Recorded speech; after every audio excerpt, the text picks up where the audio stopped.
There is a new Slipknot, and Shaboy is very excited.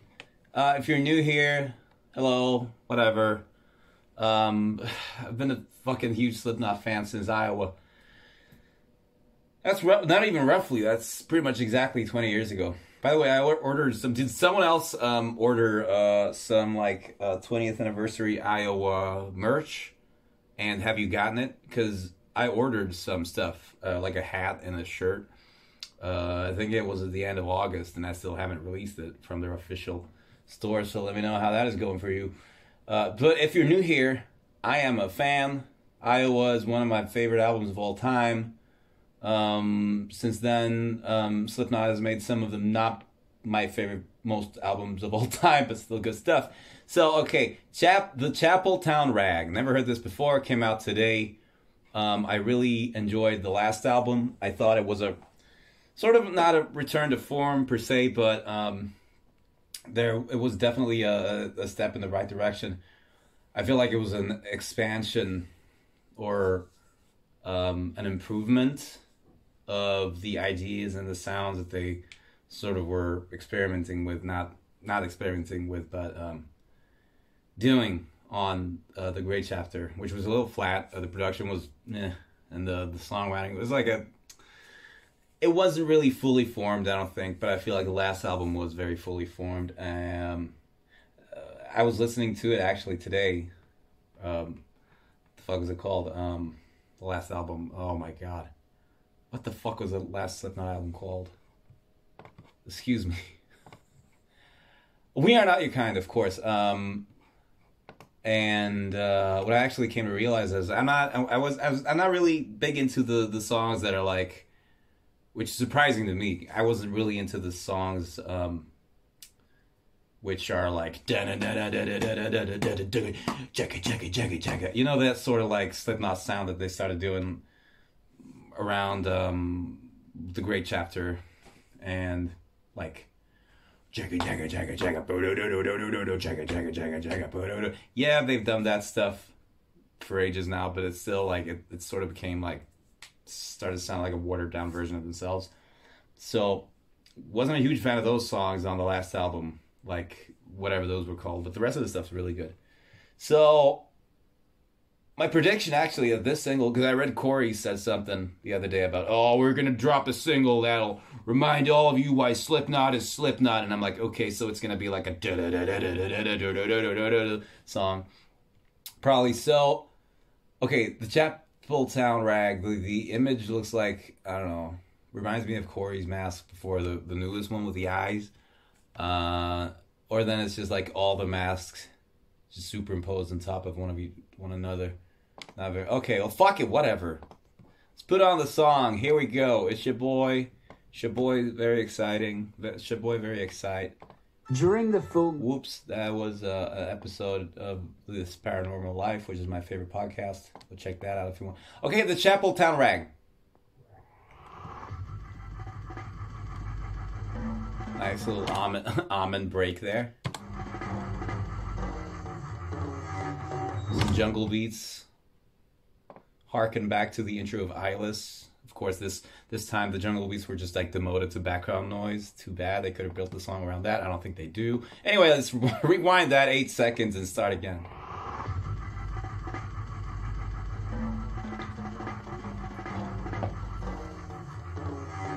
Read all about it if you want to know. Read all about what they want you to know. Everything is gone online, and if this evil is a gift, it's not a fucking trick. He's a follower of man or God. Get infected by a vertical event. Take a meter, check your watch. Are they ever gonna stop? Running out of daylight, night time's better, but we know how to handle the truth, motherfucker. Scandalous, know it all, feedback chamber. Nobody wants the proof, they want a number. Okay, good variation there coming in because Corey, yeah, it was sort of predictable. Here's that riff, the one that it's sort of like background. It was, I swear I've heard this exact same riff on like 7 songs on The Great Chapter, and then like 5 songs on We Are Not Your Kind. And it's like, yeah, Slipknot was never like a riff band. And arguably they've become more of a riff band since the first albums, which are like defining for their sound anyway. But so they were never about flashy riffs and stuff. But still, I don't know, like just the phrasing that they make these verse riffs now is sort of, it's so boring, honestly. I'm gonna jump ahead and talk about the good stuff in a minute. I just want to get this off my chest because you had stuff like, I don't know, like the riff to the Heretic Anthem riff. I mean, it's super simple, but it's like, it's still fucking got that attitude. It's like, like very, very simple. But I don't know, maybe it's the tone, maybe it's the production, the mixing that's not like, the riffs just aren't punchy. Or like a song like fucking No Life. Super like Korn trash. But still, there's like some life to that riff. Here, I didn't sense a lot of life in that riff. However, great fucking production. Again, a step up from their last release, as was the production to that previous release. Corey sounding strong, although it's also like, okay, dude, you're doing that with that sound that's like, you know that this is like spliced together from the 8 takes in the studio. Although his voice has gotten like very, very, very much stronger in the recent times again. So I don't know, maybe he's able to actually make it sound like this in actuality. But yeah, standard fare opening, a couple of cool like 4s over 2s or whatever the fuck that was, those fills, and like, and some variation in the drumming there. And then we actually came into the bomb blast section. Bomb blast. So let me just rewind a bit and just keep going. But overall, so far it's good, like bouncy, basic Slipknot. Not bad, just basic, bouncy Slipknot. Daylight, night, time's better, but we know what I am, the truth, motherfucker. Scandalous, know it all, feedback chamber. Nobody wants the proof, they want a number. Way down tonight, what is wrong with our lives? We can't decide what is left of our right to silence our minds. Buried in the back and I'm singing a line. Harder with the breath, the further you die.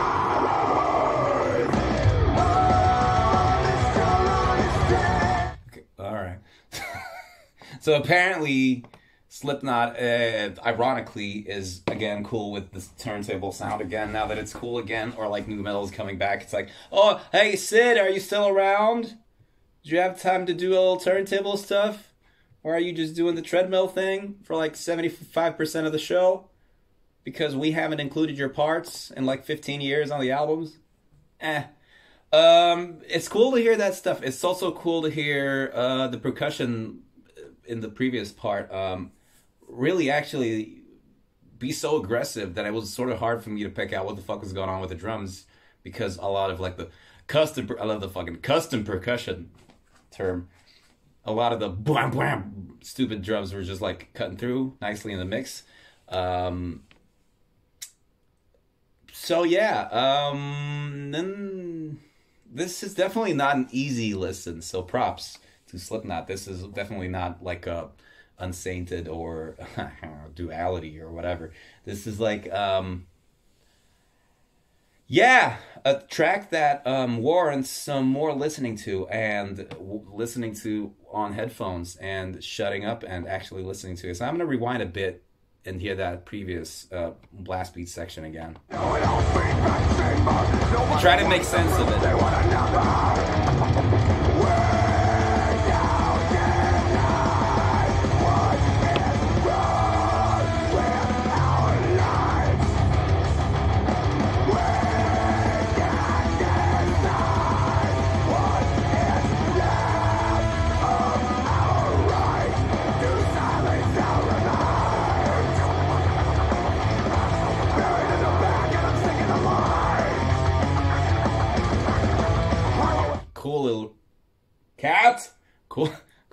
riff there, the harkens back, hark.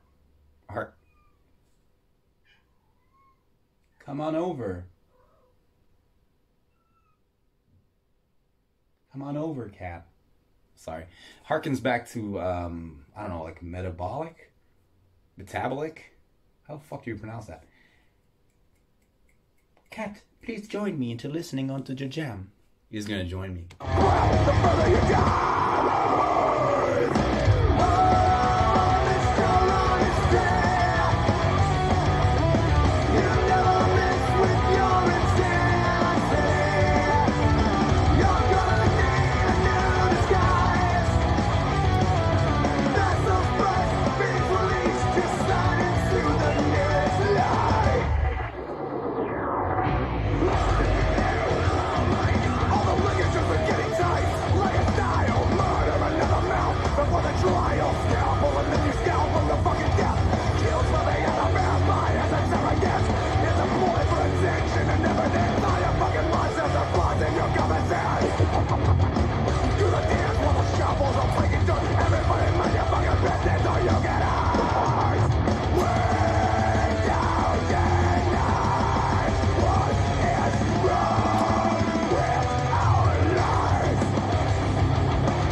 Okay, sorry, got distracted there.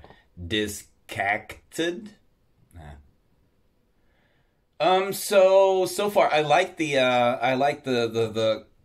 actually surprised also. I didn't think that this part was gonna be a recurring part. I thought it was like a one-off, and then that clean singing part came in, and I thought that was gonna like be the majority of this rest of this song structure. I don't know what the fuck I was thinking, but I like that. Kind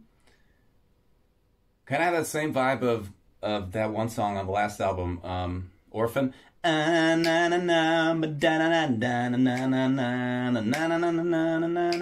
wanna know who the fuck I am. It's like sort of, it's almost comedic. It's not like a sappy, how should I explain this to you, all of you listeners out there? It's not like I push my, it's not like a beautiful melody. It's not like a badass rock and roll melody. It's more like a goofy melody, or, I don't know. It's like a na na na na na, like fuck you melody. It's really hard to explain, but I like it. It's self-conscious, at least. Very not Stone Sour, let's put it that way. The composition of the melody there, so it's fine. I don't know. And then people are probably gonna be like, "What the fuck? What super clean vocals ruining this song?" Did you ever listen to a single album in its entirety before by these guys? So clean vocals is like they've been there.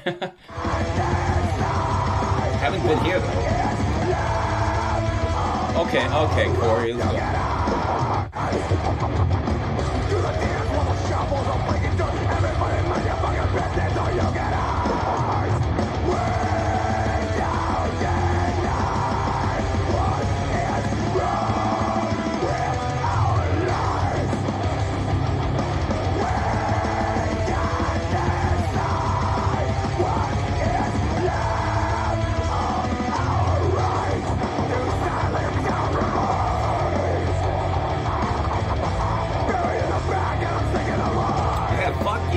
This track's got that good bounce. This is like, this has got that, the Negative One vibe, which I love that they put out. I don't remember if that was the first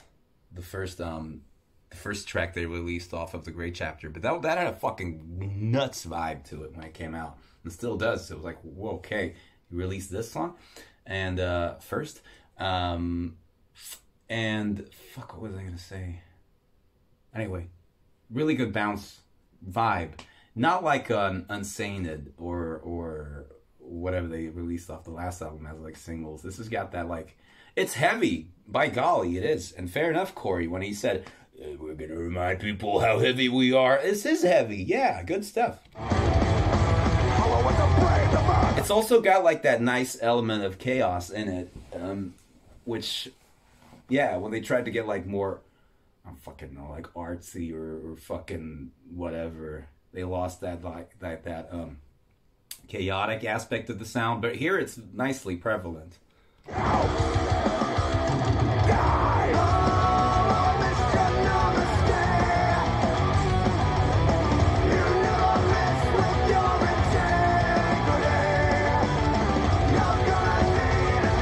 fucking good riffs. That's those birds, phase release, just slide into the nearest light. Really good riffs. All about The fuck is this? everything you got online. All of it you want to know. Everything you got online. All of it you want to know. Oh, Snow like a got me again. looking dead, feel strange. What the fuck? I'm material that's going to the stage. Like a cattle, like a bait, like a murder in between. I can kill with a whip and destroy her every day. I'm a knife, I'm a gun, I'm a slit, I'm a scar, I'm a scream, I'm a death, I'm a threat, I'm a pride. And you will never understand, I'm not the side. Give it a club, a triple night, I wanna fight. But you can only recognize I'm afraid. I'm afraid, I'm afraid, I'm afraid. Wow, wow! I was just like zoning out there because that is not this is not conventional cool metal by today's standards. This is not I don't know what the fuck is cool metal nowadays. This isn't deathcore-y, this isn't genty, this isn't. And what I actually love is that this is fucking produced like Slipknot still. Well, just now that part when I mentioned about the custom percussion being at the forefront, here they were pushed right to the front. It was like the drum kit was just like a background element to the percussion. Fucking cool. And yeah. I'm impressed because of the balls, the gusto, the I don't say ambition, but just When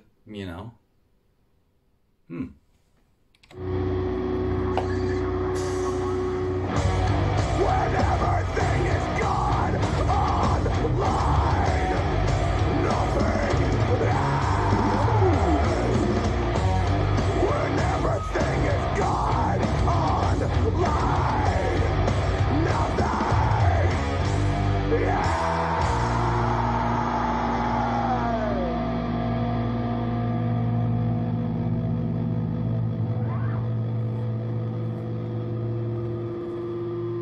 That was fucking cool. Okay, this video is 18 minutes long already, and I paused the song so much. So you know what I'm gonna do now is I'm gonna listen to through the song once now during this video at the end, just to get like some proper summarizing thoughts. Okay, here we go. I won't pause it this time. I might comment something, say something, but I'm not gonna pause it anymore. Read all about it if you want to know. This is a little cringy. I'm not big into Corey's like Read all about what they vocal want you fry to know. talking. It's like douchey. Everything is gone online, and it's as evil as a diss. It's a now fucking trick. He's a follower of manager. Get infected by a vertical event. Take a meter, check your watch. Are they ever gonna stop? Running out of daylight, night time's better. But we know how to handle the truth, motherfucker. Scandalous, know-it-all feedback chamber. Nobody wants the proof, they want a number. Way down deny what is wrong with our lives. We can't deny what is left of our right to silence our remains. Buried in the back and I'm singing alive. Fuck. I wish it kept going halftime. The further you die. You know, you know what? Actually, fuck it. Pause. One quick pause. Jay Weinberg. Okay, dude, you've been in the band for 7 years now. It's going on 8 years. You don't need to, like, fucking do all this crazy shit all the time. Just find a groove and stick to the groove for a bit. Like, this would have been dope if you would have just, like, pushed the halftime. Dun, dun, dun, dun, dun. Maybe he does that again later. I don't remember. But still, like, I feel the detracting from the heaviness and the catchiness and the just like the groove of the songs and the riffs sometimes is just this sporadic arrangement of drums. It's like, it's fill here, and like change up the beat, just fucking confidently write it out, kid. Ride that groove, kid. This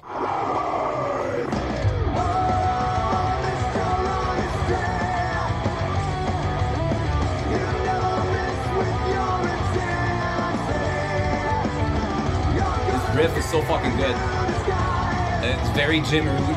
All the octaves just sliding around, just very Jim.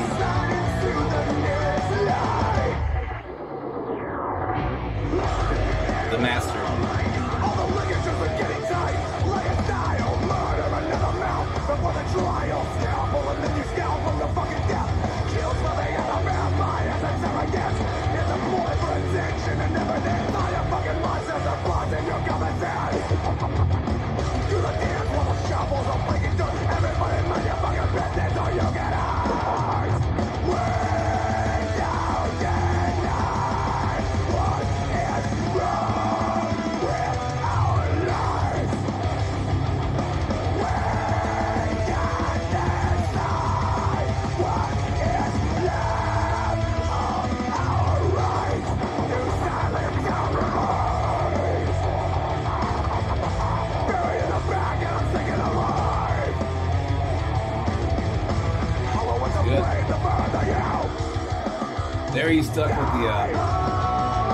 There he's stuck with the groove for a while, but granted the part didn't go on for long either.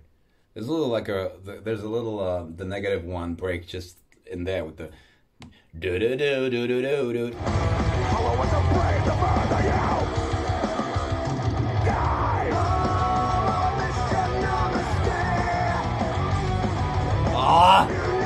Fuck, dude. Oh my god. I've been listening to, as I said, Jim Root's playing now for 20 years, and that, his octave stuff, it's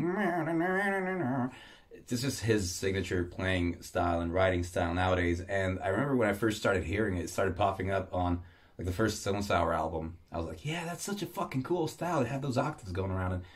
And I mean, he didn't record barely any guitar for the first album, the self-titled album, so that was not on that one. But on Iowa also, there was like these, I mean, this is My Plague riffs and the chorus riff, just that octave sliding around.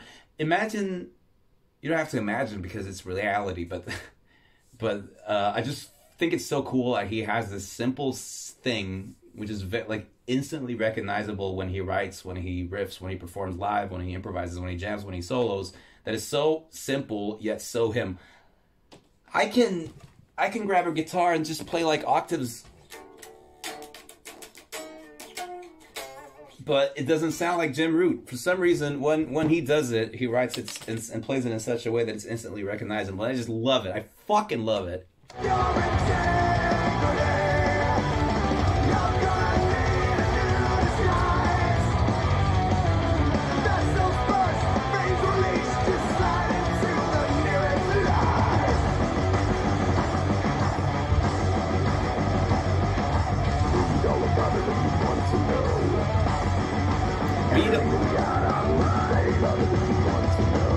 Read all about it if you got to know. If you want to know.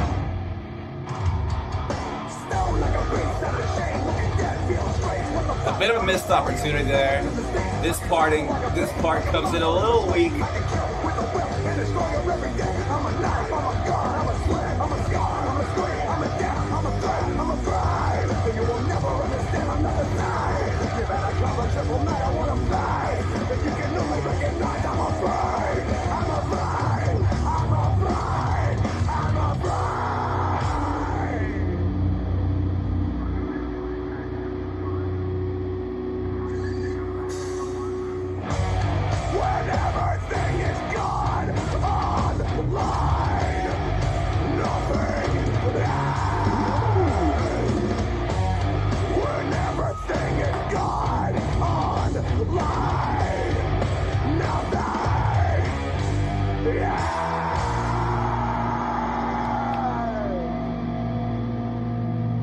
Okay, verdict, Slipknot, the CHAPELTOWN Rag. This is not a song that I will put on in the car with my girlfriend and be like, hey, check this out. Slipknot released a new song. Isn't it good? This is not a song that I will casually listen to on the bus on the way to work either. This is a song that I will listen to when I'm maybe a little drunk and I like need just a bunch of insane shit right in my eardrums to survive, like, I don't know, a trip to work. No, I'm not drunk. But yeah, it'll be nice to hear the full album and hear where this fits in on that whole spectrum. Wow. Good stuff, Slipknot. You still got it. You still got it. It's your boy. Also, it's your boy. There's a new Porcupine Tree song out, and I'm a huge fucking Porcupine Tree fan. Not for as long as the time as a Slipknot as a fan, but for a good 10 years now. Right around when they broke up, that's when I got into them, through Steven Wilson's first solo album, actually. So I'm super excited about the new Porcupine Tree, which I also haven't listened to yet, which I'll also make a reaction video to, so check that out later. Anyway.